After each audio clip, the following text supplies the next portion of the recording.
Yeah, good afternoon or good evening. This is Bang Bang Radio. Please like and subscribe. Yeah, I got some messages on my phone last night, yeah, and also this morning that fish is alive. Someone went round his place, his flat, and he's in there, yeah. But I don't know what's going on. Someone says he's in a bad way. I don't know if it's like the coronavirus or what it is, but they say he's in a bad way. He's been in that flat for 6 weeks. He ain't spoke to a soul. What is going on? Do you know what I mean? He ain't spoke to no one. I mean, I've had proper people sending text messages to me and saying that he is okay and he is in his flat. Come on, fish. You've got to be getting this podcast, mate, and you've got to be getting this. Well, just let us know how you are, mate. You know, because we're a lot of people concerned. You know, if you need a bit of help, let us know. You know what I mean, mate? Don't just sit down and vegetate. I don't know what you're doing. Well, I do know what you're doing, but you know, it's no good, mate. You know, it's no good, brother. It's no good, mate. Anyway, I was a bit ill for a couple of days myself. I went up to Hillingdon Hospital and they had me taking all sorts of tests. They're now saying I've got a hole in my lip, my kidneys. Not my kidneys, sorry, my lungs. I've got a hole in one of my lungs and it's bleeding, yeah? Fucking hell, man. I'm like concerned, you know what I mean? And I went today, early this morning, and they give me some more tests, more things. And they're saying that it's all to do with my heart. My heart's playing up a bit. So I think it's down to the training. I've been training really, really hard on the weights. I think I went a bit too far the other day, about 2 days ago. I went over the top, yeah. I started lifting weights that I used to lift when I was 24, 25. You can't do it. We all want to be 24, 25 again. Do you know what I mean? But I just couldn't do it, you know what I mean? I could do it, I've done it. But I put too much strain on my left arm. And my left arm is so it's right involved with the heart, you know what I mean? And it's given me a bit of jib. I ain't been able to sleep for a couple of nights. Thought I couldn't turn over to the left, couldn't turn over to the right. And so anyway, the book is going to be soon.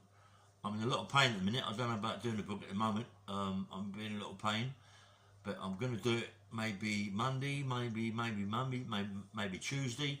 But it's going to be good, yeah. It's going to be good, and I want everybody to can't wait for it. You know what I mean? It's maybe 2, 3 parts of it. There'll be a prison part, maybe. There'll be an enforcer part. And there'll be from the age of 5, 6, 4, 5, when a lot of things happen to me in my life, yeah. And you know, everybody's going to love it. It's going to love it. It's going to be good, mate. It's going to be a good book. I've got a good ghostwriter, and I've got the best people who's going to really put it on the cards. You know what I mean? Put it there. I mean, you know, we've got the best. We've got the best of the best, and you know, we all got to get that. You know, you got to get good editors. You got to get good everything, really.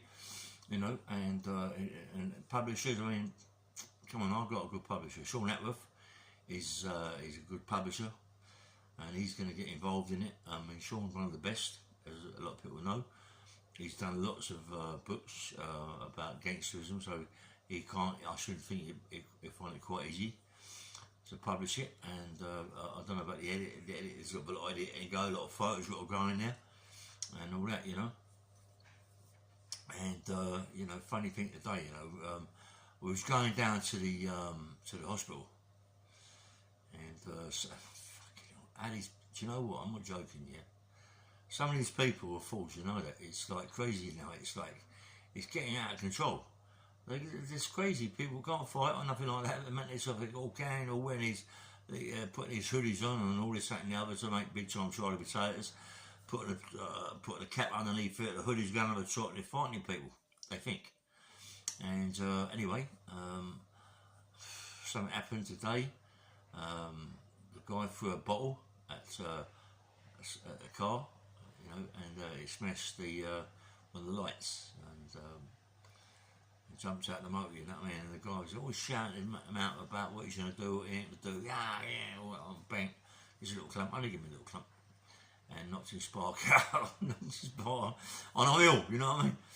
I knocked him on the chin, knocked his spark out. Come on, it had to be done. It had to be done. He just took a liberty. He's throwing bottles about. You know, I mean, that could have been something. That could have been a woman with a little daughter or in a car and taking liberties. But I ain't letting no one take liberties with me. And he got a little clump. I didn't even really hit him hard. You know what I mean? He had so much mouth. It's crazy. Bang! It was all over. Just that quick. It was all over a little clump, and the hospital was about 2 miles down the road. So whether or not he won that, I don't know. You know what I mean? But he won't be doing that again in a hurry. You know, come on, you've got to behave yourself out there. There's there's people like myself that won't stand for the shit. You know what I mean? We won't stand for that bollocks. We won't stand for people throwing bricks and stones, and the sticks and stones can break your bones. You know what I mean? And all that crap. You know. But, it seems to be the day that all these, they can't fight. They can't hold their hands up. It's a shame. Do you know what I mean? It's a shame. And I put a video up about Camp Hill. I don't know if it's come up on my Facebook, but I did put one up about Camp Hill. Camp Hill's shut down, and it's quite clean. I mean, it's still very, very clean. It still can be used. You know, and I think, why can't it? I mean, there's so much going on, stabbings and all that, and people coming over from over to France and up from France and all this, that and the other. Come on, you got these people in wars. You know, these people are coming over from all sorts of ways of life. They're coming over by the French coast, which is easy for them to come over, and they're all getting there, congregating there from all parts of the world. And most of the parts of the world they're coming from are people that are in a war zone, you know, and they're all, them people in the war zone are like carrying knives, machetes, guns 24/7 because they've got to survive. You can't blame them. I can't blame them. I don't see a lot of people that they can blame, but you can't blame them when they're coming across the water with great big machetes and great big knives and handguns that they're hiding and they can't be found. You know, and I believe personally myself that this is a lot of trouble that goes on at the minute with all the stabbings and all that, and bits and pieces. It's people from other countries coming over here, and I believe what I would do is put them in Camp Hill prison. I mean, if you're going to come over here, you're going to go in Camp Hill prison. This ain't going to go. You're not going to go in no big plush 5-star hotel. You know, I mean, they'll be going in all sorts of hotels, the Hilton Hotel. You know, come on, the Gold Salt. They go to all the big hotels. You know, and people are going in hotels to book up a room and finding them people next door to them. And they ain't paying for that. Who paying for that? We are. We're paying for them to stay in hotels and be looked after, get mobile phones, get money, and get everything. Even get 8-seater cars or 7-seater cars to drive about in. I don't know if you noticed it. They're all driving big cars and they're coming over this country and we're getting fucked. We ain't got a chance, mate. We ain't got a chance. I mean, what's going on? How can these people take over the hotels? Holiday Inn. Holiday Inn. I mean, I've already said it before, but I've seen it myself, and it's too much. You know, you get people going to hotels to book a room. They're paying what, £150 a night, £200 a night, and yet you've got someone next door who's coming over by ferry to this country. He ain't paying nothing. The government will feed them and everything. And when they go in their room to clean up, they find out they've been burning bits and pieces on the floor. They're putting porridge. They're putting all sorts of things in the cups, in the plates, in the fucking in the kettles. They're boiling up in the kettle, throwing it on the plates, and just throwing the plates on the floor. It's crazy, and we're allowing it. Well, not we're allowing it. The government are doing it. The government are winding us all up. I don't know what it is. I don't know what's it all about. You know what I mean? But you know, come on, it's wrong. It's wrong. And it's wrong. And I mean, you go down the high street. You've got people that have been in the army, been in the navy, been in the air force, and they're sitting outside a shop with their little dogs, asking for money. Them people have fought for us in the wars, different countries, come over here and the government just let them chuck them aside, put them on the street with nothing. Is that right? Is that the way it should be? No, come on. Is that the way it should be? You know, it's wrong. It's wrong, and it'll always be wrong. I can't agree with that at all. I can't agree with it, mate. It's not right. You know what I mean? It's wrong. It's wrong. And you know, personally myself, yeah. When I walk down the road and these guys are sitting there with one dog and I talk to them, and they're telling me that yeah, just come out of the army, been in the army for 4 or 5 years, coming out because I lost a finger, I lost a thumb, I lost my toes or whatever, you know, and this is what they done to us, chucked us on the street. And I always give them a £5 note, £10 note, you know, to try and help them out, you know what I mean? Listen, whether or not they're buying drugs with it, they're buying whatever drink with it, but isn't it enough to take, it's in it fucking drugs and drink. You know, come on, isn't it enough that you're outside a hotel, sitting on the floor, pissing around with your dog, and a big bus pulls up with all these illegal immigrants and foreign nationals that have come over by the ferry, and they put them in the hotel, and you fought for this country, and you're sitting outside the hotel pissing around with your dog. That ain't right, mate. I don't care. That ain't right. Camp Hill is open. It's shut, but the prison's still open. The prison is clean. I've sent something on Facebook. Whether or not it's been let to go on Facebook, I don't know. But it's you can Google it yourself. Camp Hill Prison. Google it. Camp Hill Prison. You know, and it'll come up. Yeah, and it'll come up as it is. It's empty, and I believe them people should be put in there. There's 2 or 3 prisons that are empty. Why don't they put them in there? If you're going to come over to this country, you're going to go straight in prison. You get that. Then you got these people that go, oh, you can't put them in prison. Why? You put people like myself in prison for trying to feed my family. I know I fed them well. I know I give them everything they wanted, but they put me in prison for 26 and a half years of my life. You've got other people that they put in prison for trying to feed their families. But they come over and get they get everything. Come on, I'm not going to keep talking about it anyway. But anyway, yeah, I've had a good time at the moment. I've got a beautiful place. I mean, this flat's unbelievable. My mate Terry's given me this place. I mean, he's given me the club. I don't give me the club. I'm going to buy the club. He's going to let me work my way to the club, work my way, give him an X amount of money for it. And I'm working. I mean, you know, it's a good thing for me. I've got it all painted. I've got, you know, and I'm going to crack on with this club. Yeah, I mean, why not? Why not? You know, it's a break for me. Yeah, it's a break for me. I've got the book. I'm doing a book. Hopefully, I'm maybe doing a film. You know, they're talking about a film. Whether or not it's true, I don't know. But a lot of people are talking about a film. Why not? Why not? You know, look at Sylvester Stallone. I mean, how did he get what he got? You know what I mean? Come on. You've got all the Essex boys. They really ain't got a story, you know. They ain't got stories at all. My stories are better than their stories. They ain't got stories like me. They ain't really done much prison. They ain't done much in their life. I've done it all, mate, from a child. From a child to the end. I've struggled and I've got there, yeah. And I ain't struggled. At certain parts of my life I never struggled at all. I had a good life, you know what I mean? I had good money, and I'm in a nice place, and a nice wife and kids. I've got, 4 boys and 2 daughters, yeah? I don't see them. I don't see them. I love them very, very much. I've got maybe 3 of my boys now are trying to befriend Dad. You know, I've got one of my boys in Milo, my son Jay, and my Jay Hill. He's a lovely kid, man. He went through a lot, you know. He went through a hell of a lot, and he had a bad accident. And if it wasn't for his mother, he'd have died. Christine looked after him, and I slowed Christine down a lot, but I was out of order doing what I did. But she was a good mother, and she looked after my son, and she brought my son. I mean, you've got to remember, my boy was a big boy, and he was weeing and messing himself. Long as I had the nappies and everything. I mean, a big boy. So she looked after him for 20 years, and he was 10 years in a wheelchair, and she looked after him. I slagged her down a lot. I had no rights to do that, but that's different parts of my life.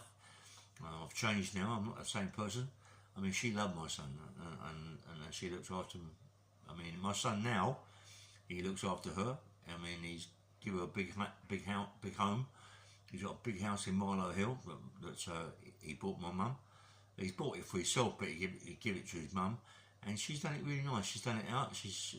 My Christine, well, not my Christine, but Christine. She puts things, she's one of them people that puts, when she does it proper, yeah. And she's quite good interior decorator, and that's it. And it's a beautiful place. And I wish all the best, Christine. And my boy Jay, he's a lovely boy, mate. I've got my daughter Jamie, and I've got my daughter Bieber, and Bieber. I've got Bieber and Ruby mixed up. Sorry, it's Bieber, and my daughter's beautiful. My daughter is a very, very beautiful girl, very beautiful. I ruined the relationship there. I'm the same thing. I don't never go and see them. I'm never going to see them, but.